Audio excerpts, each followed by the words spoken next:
రాధారాణి ఆలయం ఉత్తరప్రదేశ్లోని మధుర సమీపంలో బర్సానాలో ఉంది ఈ రాధారాణి ఆలయం.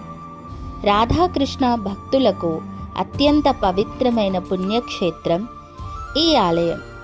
ఇది భానుగఢ్ కొండపై ఉంది. నేల నుండి ప్రధాన ఆలయానికి 200 మెట్లు కంటే ఎక్కువ మెట్లు ఉంటాయి.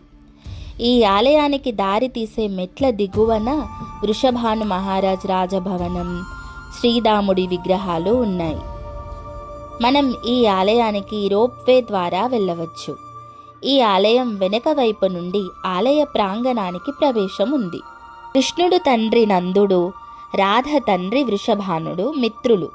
కంసుని అరాచకాలతో విసిగిపోయిన వీరు తమ ప్రజలతో కలిసి నందగావ్ మరియు బర్సానాకి తరలి వెళ్లారు.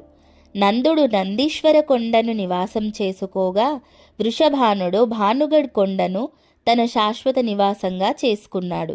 చివరికి రాధ నివాసంగా మారింది. భానుగఢ్ కొండపై ఉన్న ఈ రాధారాణి ఆలయం రాధాదేవికి అంకితం చేయబడింది. వీరిని శ్రీ లాడ్లీ లాల్ రూపంలో కలిసి పూజిస్తారు. దీని అర్థం పట్టణానికి ప్రియమైన కుమార్తె మరియు కుమారుడు అని. ఈ ఆలయాన్ని సుమారు 5000 సంవత్సరాల క్రితం వజ్రనాభరాజుడు అనగా కృష్ణుని మునిమనవడు స్థాపించాడని నమ్ముతారు. మనం ఈ ఆలయ ప్రాంగణం నుండి మొత్తం బర్సానాను చూడవచ్చు. రాధాష్టమి, కృష్ణాష్టమి ఇక్కడ చాలా ఘనంగా జరుపుతారు.